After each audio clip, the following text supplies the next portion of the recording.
I said to him, what do you need it for? And as far as experience is concerned, the Veterans Administration, which is approximately 13 million people, is so big, you could run the biggest hospital system in the world, and it's small time compared to the Veterans Administration. So nobody has the experience. What he is a leader and a good man.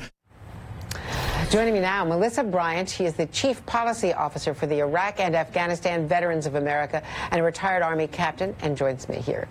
Thank you so much for being with us. What about the experience factor? What is your position on Ronny Jackson to take this job? Well, before any of this scandal news hit, our members were already split. We represent 425,000 members and supporters for the post-9/11 generation at IAVA, and they were concerned about his ability to lead such a massive bureaucracy at the VA. Over 300,000 employees, nearly a $200 billion budget. It's a massive undertaking for someone who's pretty much held a staff of about 40 until now.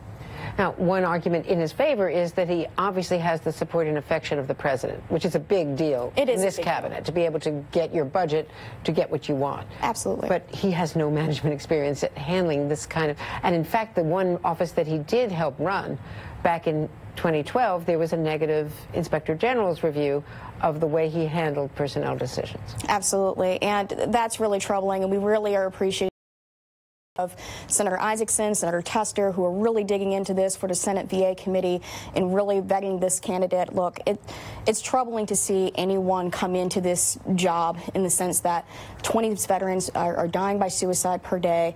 There's still massive concerns about the VA reform. There's legislation that's hanging in the balance during all this turmoil. And so this is a big job for anyone to step into.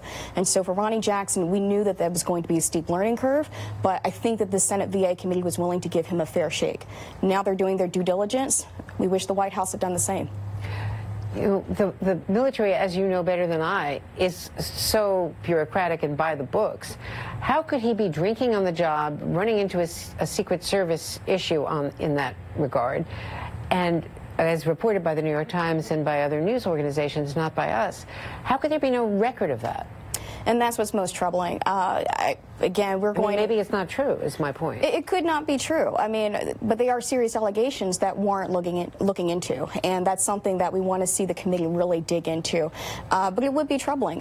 You know, there's always the concern of those who are rising to ranks, especially flag officers. You hear enough in the news about folks who are getting promoted, and you hear the colloquialism, different spanks for different ranks sometimes, and that's something that we hope is not the truth here.